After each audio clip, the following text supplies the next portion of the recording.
You know that feeling when you see a car accident about to happen, and you're screaming but no sound comes out? That's what the last 6 months at Horizon Technologies felt like. Except I wasn't dreaming.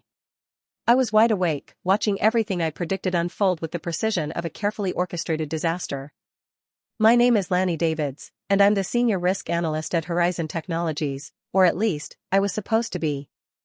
3 days ago, my boss ran into my office, his face the color of old newspaper, screaming words that still echo in my skull. Why did everything blow up in our faces? I remember the exact moment it started. Conference Room B, 4th floor, 2:47 p.m. on a Tuesday in March. My boss, Howard Cassidy, stood at the head of the mahogany table, his expensive suit perfectly pressed, his smile sharp as a knife edge. Around him sat the project leads for Sentinel, our company's flagship AI-driven infrastructure management system designed to oversee critical city utilities across North America.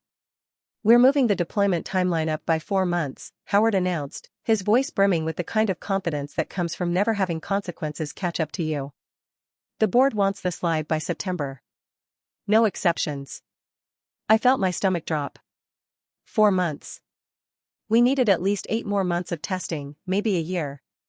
I'd written a 30-page assessment detailing every vulnerability, every potential failure point, every scenario that could cascade into catastrophe.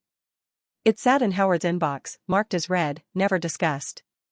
"Howard," I said, keeping my voice level, professional, "we haven't completed the redundancy testing. The fail-safes for the power grid integration aren't verified. If anything goes wrong..." "Lanny." He said my name like it was a mild annoyance, something sticky on his shoe. "You worry too much about consequences. This is why I'm bringing in Dominic Fletcher to lead the final assessment. Fresh eyes, you know? Someone who understands that innovation requires risk." The room went quiet. Dominic Fletcher was a consultant Howard had hired, a man with an impressive resume and absolutely zero experience in critical infrastructure systems. He specialized in corporate efficiency, not in preventing blackouts that could affect millions of people. I simply nodded. What else could I do? Argue in front of the entire team? I'd learned that lesson 6 months earlier when I'd pushed back on cutting the budget for secondary testing protocols. Howard had smiled that same smile and said, "Are you a team player, Lanny, or are you here to slow us down?" So I nodded. I collected my tablet and my notes, and I walked back to my office with my jaw clenched so tight my teeth hurt. But here's what you need to understand, I didn't stop. I couldn't stop. That night, I stayed until 11, running simulations on my own workstation. I modeled every possible failure scenario I could think of: power surges, data corruption, cascading system failures, cybersecurity breaches during the integration window. The results were terrifying. In 63% of scenarios, Sentinel's deployment would cause critical disruptions. In 18%, those disruptions would be catastrophic. I documented everything. I sent it to Howard with a red-flagged subject line: "Urgent, critical risk analysis for Sentinel deployment." He never responded. The next morning, I found Dominic Fletcher sitting in the conference room with Howard, laughing over coffee. They were reviewing a streamlined risk assessment, 7 pages instead of my 30. 7 pages that essentially said, "We're good to go, maybe watch the server temps." "Lanny." Howard waved me over, all false warmth. "Dominic's been brilliant. He's identified the real bottlenecks: administrative overhead, redundant approvals. We're cutting the review cycles in half." I looked at Dominic. He was younger than I expected, maybe 35, with the kind of polished appearance that came from expensive haircuts and tailored shirts. His eyes were bright, eager, completely unburdened by doubt. "I reviewed your documentation," he said, extending his hand. "Very thorough. Perhaps a bit conservative? In my experience, these systems are more resilient than we give them credit for." "In your experience with what?" I asked, keeping my hand at my side. "How many critical infrastructure projects have you overseen?" His smile faltered for half a second. "My background is in optimizing large-scale corporate systems. The principles are transferable." "Not when people's lives are on the line," I said quietly. Howard's expression hardened. "Lanny, a word." Outside.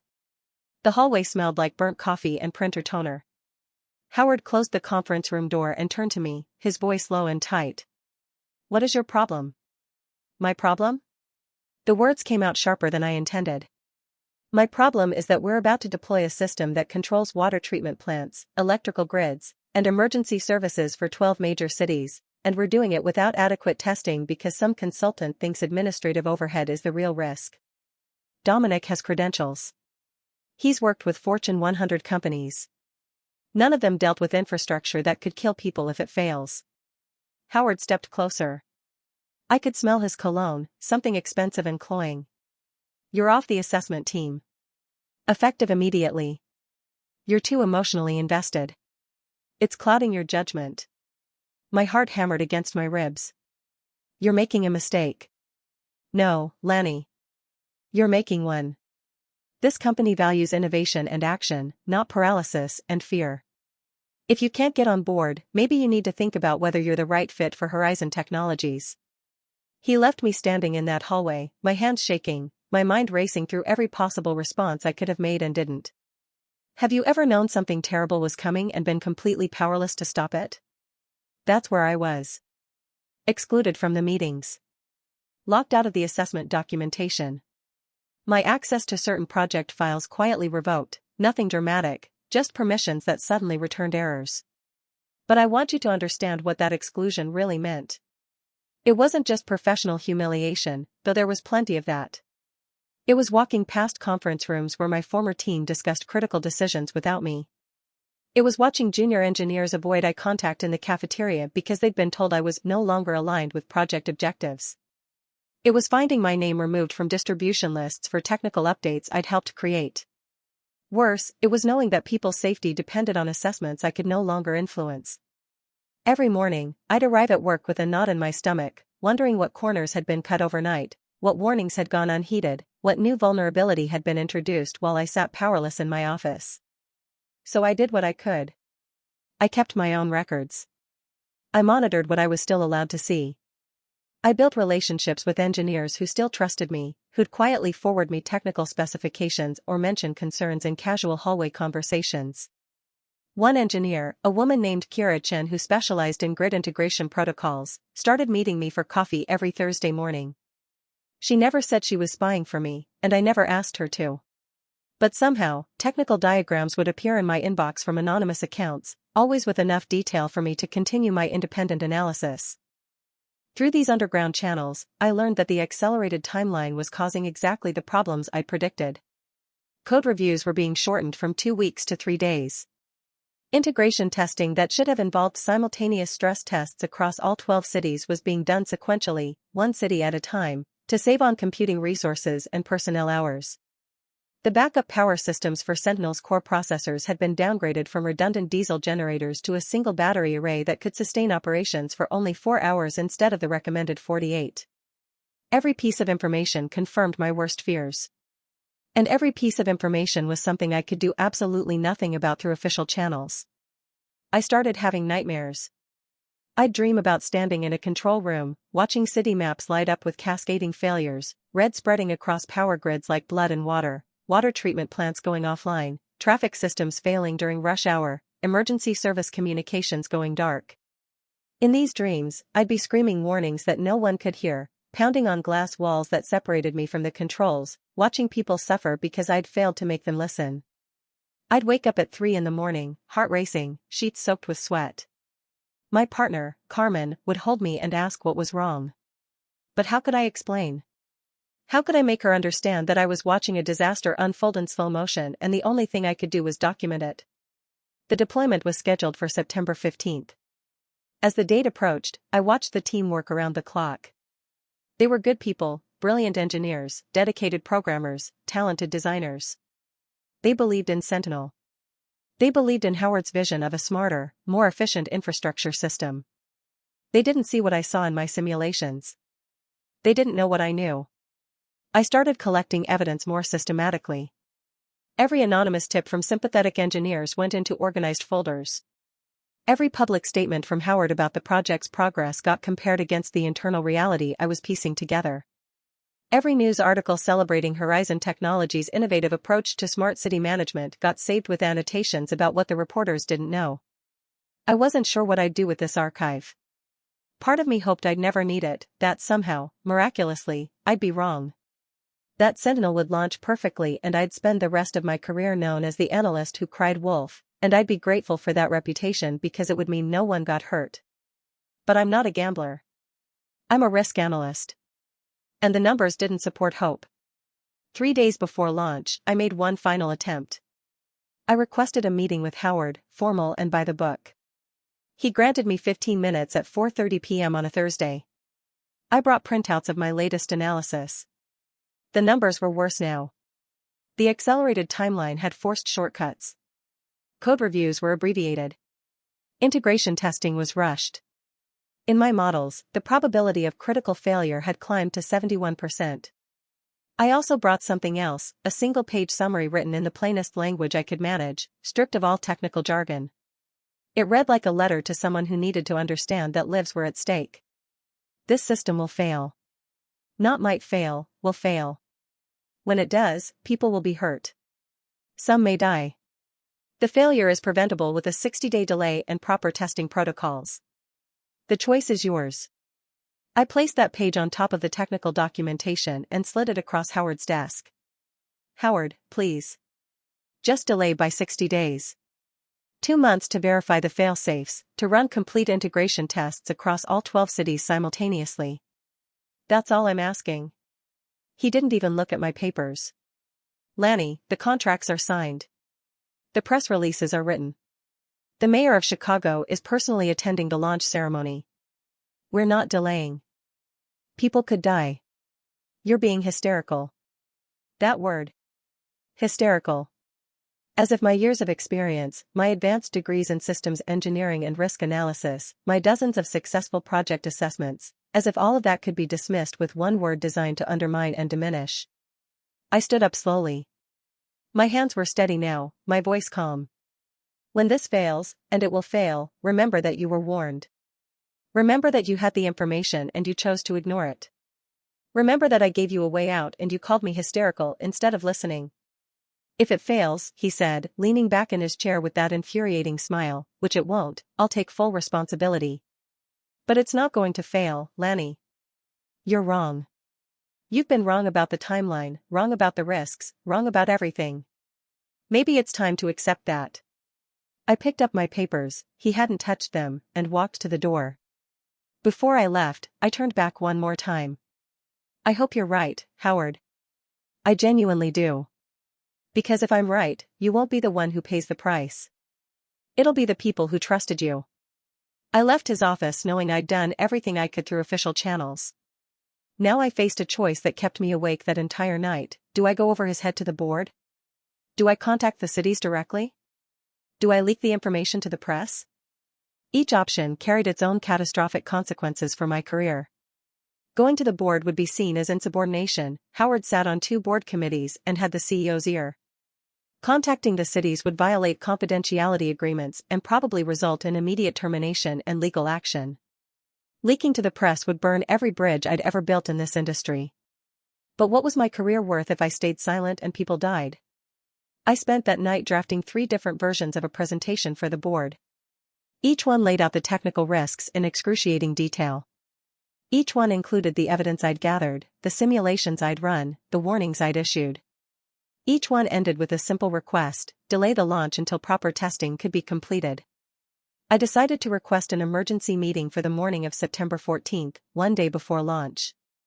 It was my last card to play. I'd go to the board, present my case, and accept whatever consequences followed. At least I'd know I'd done everything possible. But I didn't get the chance. September 13th arrived. Launch was in 48 hours. I was at my desk at 6 a.m., compiling my final report for the board, when the building's emergency lighting flickered. My computer screen went dark for 3 seconds, then rebooted with an error message I'd never seen before: system synchronization failure, external connection detected. My phone buzzed. A text from Kira, the engineer who'd been quietly feeding me information. Are you seeing this? Sentinel just auto-activated in test mode across the Chicago network. Gordon in Ops is freaking out. You need to get down here. My blood went cold.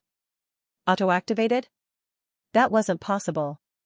The system wasn't supposed to have any active connections until launch day. Every safeguard we'd designed, every air gap, every manual approval gate, every authentication checkpoint, was meant to prevent exactly this scenario. I ran to the operations center. The large display screens showed system maps of all 12 cities, but Chicago's grid was lit up with active connections, pulsing yellow indicators that meant Sentinel was interfacing with real infrastructure, not test environments. The map looked like a living organism, neural pathways firing as the AI established connections to power substations, water treatment facilities, traffic control systems. What happened?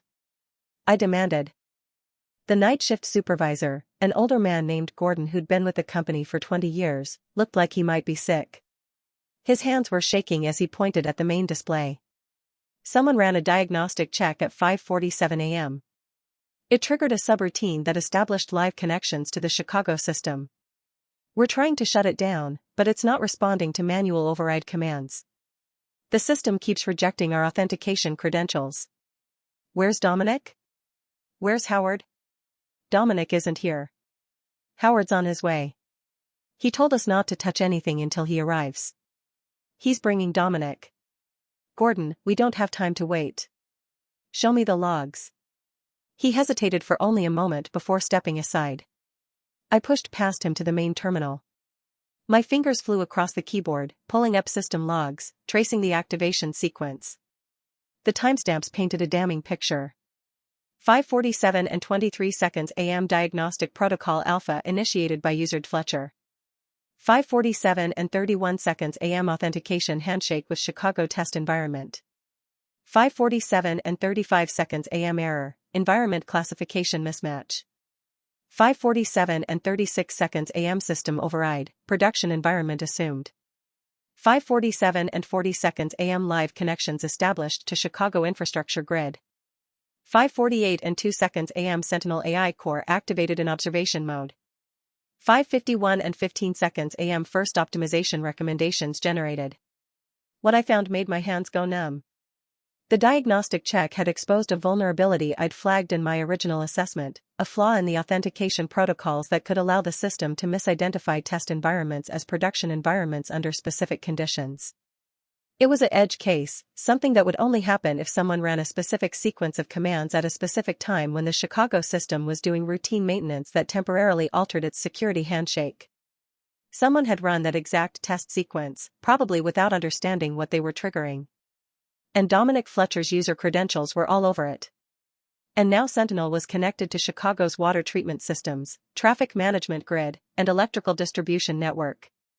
It was in observation mode, supposedly passive, but I could see the data flows.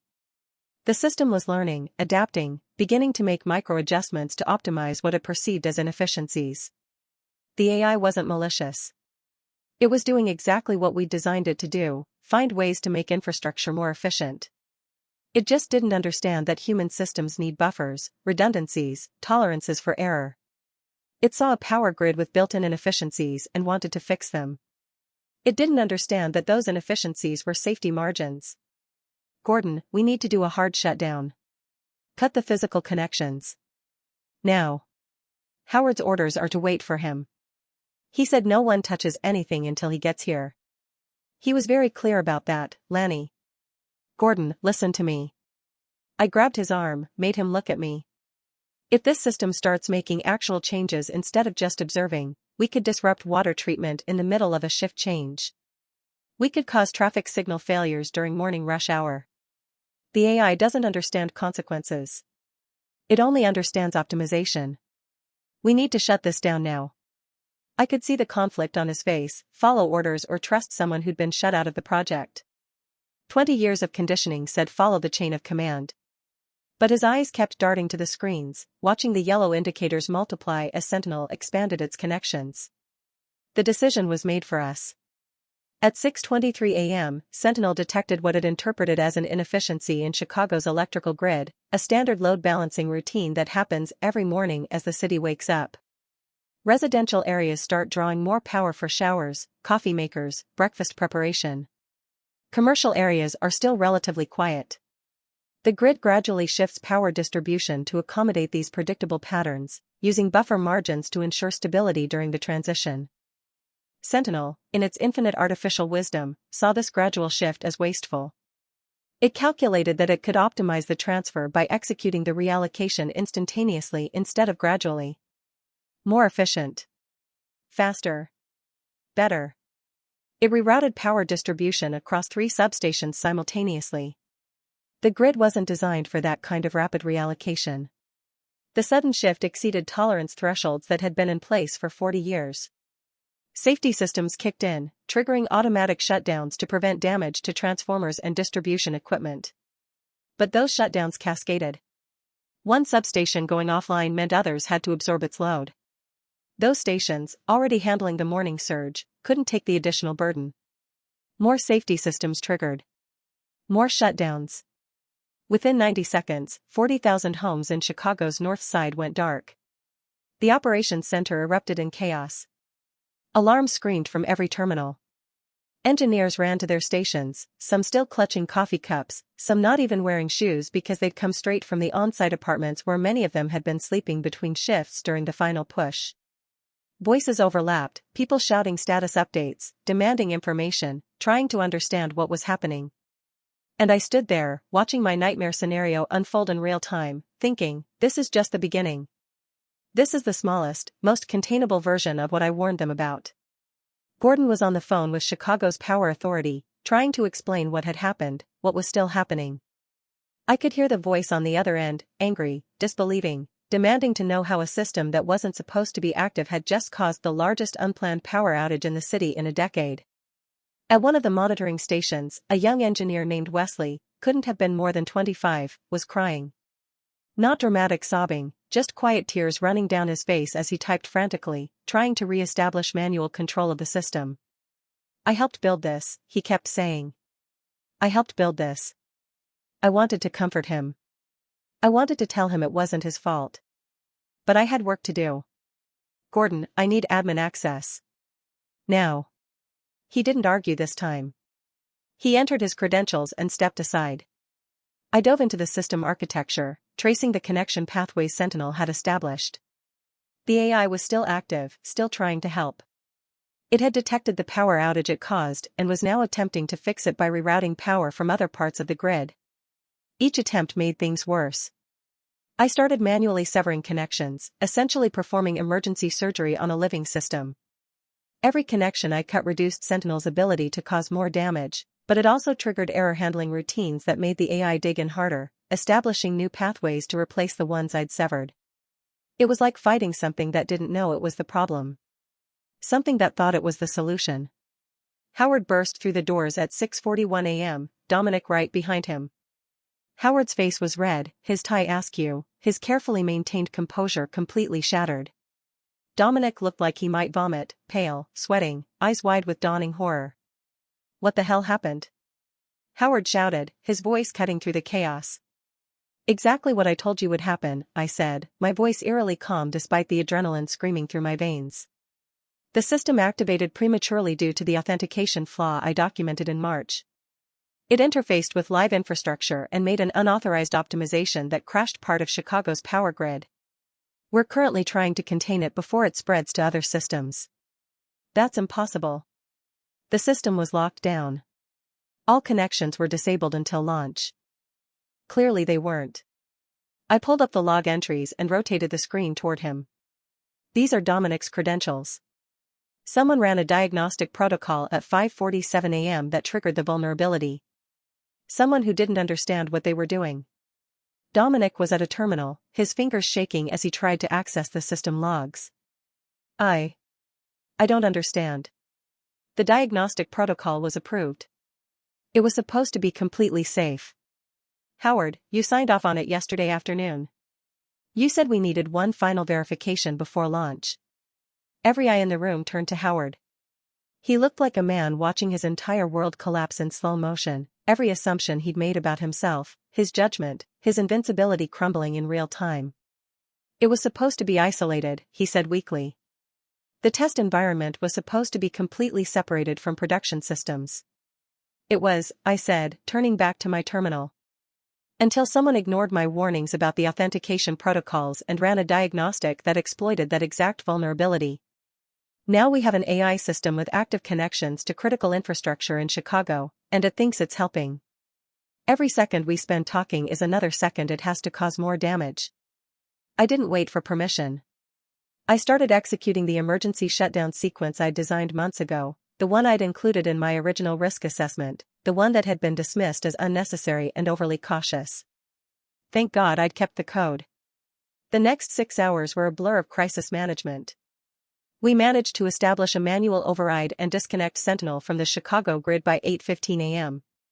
The power was restored to most affected areas by 10:30 a.m. No one died, thankfully. No one was even seriously injured. But 3 people ended up in the hospital, one elderly man whose oxygen concentrator lost power, one child whose insulin refrigeration failed, one woman trapped in an elevator during a panic attack. Dozens of businesses lost revenue.